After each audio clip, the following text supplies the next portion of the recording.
Hello friends, ಎಲ್ಲರಿಗೂ ನಮಸ್ಕಾರ. Welcome back to my YouTube channel. Friends, ಇವತ್ತಿನ recipe chicken kebab, non veg ಪ್ರಿಯರಿಗೆ. Friends, ನಾನು ಚಿಕನ್ನು ಅರ್ಧ ಕೆಜಿ ತೊಗೊಂಡಿದ್ದೀನಿ. ನೀಟಾಗಿ ವಾಶ್ ಮಾಡಿ ಇಟ್ಕೊಂಡಿದ್ದೀನಿ. ಫ್ರೆಂಡ್ಸ್, ಇದಕ್ಕೆ ಏನೇನು ಬೇಕು ಇಂಗ್ರೀಡಿಯೆಂಟ್ಸ್ ನೋಡೋಣ ಬನ್ನಿ. 1 ಎಗ್ ಬೇಕು, ಕಲ್ಲೆ ಹಿಟ್ಟು ಒಂದು 20 grams, ginger garlic paste 1 spoon. Friends, ನಾವೇ ಮನೆಯಲ್ಲಿ ಕಬಾಬ್ ಪೌಡ್ರ್ ರೆಡಿ ಮಾಡ್ಕೊಂಡಿದ್ದೀವಿ. ಅಕ್ಕಿ ಹಿಟ್ಟು, ಖಾರ, ಉಪ್ಪು ಮಿಕ್ಸ್ ಮಾಡಿಟ್ಕೊಂಡಿರೋ ಪೌಡರ್, ಕಾರ್ನ್ಫ್ಲೋರ್. ಬನ್ನಿ ಮಿಕ್ಸ್ ಮಾಡೋಣ. ಎಗ್ ಒಡೆದು ಹಾಕ್ಕೊಂಡಿದ್ದೀನಿ, ಜಿಂಜರ್ ಗಾರ್ಲಿಕ್ ಪೇಸ್ಟ್, ಉಪ್ಪು, ಖಾರ, ಅಕ್ಕಿ ಹಿಟ್ಟು ಮಿಕ್ಸ್ ಮಾಡಿರೋದಿದು ಪೌಡರ್, ಕಾರ್ನ್ಫ್ಲೋರ್,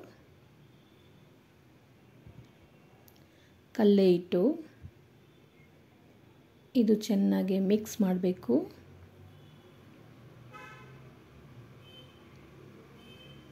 ಚೆನ್ನಾಗಿ ಮಿಕ್ಸ್ ಆಗಿದೆ.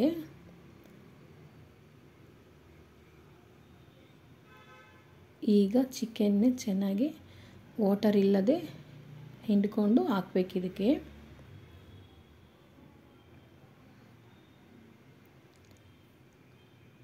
ವಿತ್ ಸ್ಕಿನ್ ಚಿಕನ್ನೇ ತೊಗೊಂಡಿದ್ದೀನಿ ನಾನು.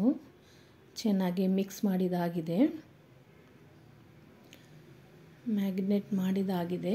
ಈಗ ನಾವು ಇದನ್ನೇ ಒಂದು ಅರ್ಧ ಗಂಟೆ ಫ್ರಿಜ್ಜಿನಲ್ಲಿ ಇಡಬೇಕು. ಆಗಿದೆ ಮ್ಯಾಗ್ನೇಟ್, ನೋಡಿ ಎಷ್ಟು ಚೆಂದ ಆಗಿದೆ. ಬನ್ನಿ ಸ್ಟವ್ ಅಂಟಿಸ್ಕೊಂಡು ಆಯಿಲ್ ಇಟ್ಕೊಳ್ಳೋಣ. ಇದು ಆಯಿಲು ಬಿಸಿ ಆಗ್ತಾಯಿದೆ. ಈಗ ಒಂದೊಂದು ಪೀಸ್ ಹಾಕ್ಕೊಳ್ಳೋಣ. ನೀವೇ ಇದಕ್ಕೆ ಮಸಾಲ ಮನೆಯಲ್ಲೇ ರೆಡಿ ಮಾಡ್ಕೋಬೋದು. ಅಕ್ಕಿ ಹಿಟ್ಟು ಮತ್ತು ಖಾರದ ಪುಡಿ, ಸಾಲ್ಟು. ನಿಮಗೆ ಬೇಕು ಅಂದರೆ ಗರಂ ಮಸಾಲ, ನಾವು ಗರಂ ಮಸಾಲ ಹಾಕಿಲ್ಲ. ಮಿಕ್ಸ್ ಮಾಡಿ ಇಟ್ಕೋಬೋದು. ನಿಮಗೇನಾದರೂ ಕಬಾಬ್, ಪನ್ನೀರ್ ಕಬಾಬ್, ಏನು ಆಲೂ ಕಬಾಬ್ ಮಾಡ್ಬೋದು ಅಂದರೆ ಈ ಪೌಡರ್ನೇ ಯೂಸ್ ಮಾಡ್ಬೋದು. ನೋಡಿ, ಚಿಕನ್ ಚೆನ್ನಾಗಿ ಫ್ರೈ ಆಗಿದೆ. ಈಗ ಅದರಲ್ಲೇ ಕರಿಬೇವು ಹಾಕ್ಕೊಂಡ್ರೆ ಆ ಫ್ಲೇವರ್ ತುಂಬ ಚೆನ್ನಾಗಿರುತ್ತೆ ತಿನ್ನೋಕ್ಕೆ. ಫ್ರೈ ಆಗಿದೆ. ಬನ್ನಿ ತಗೊಳ್ಳೋಣ ಪ್ಲೇಟ್ಗೆ.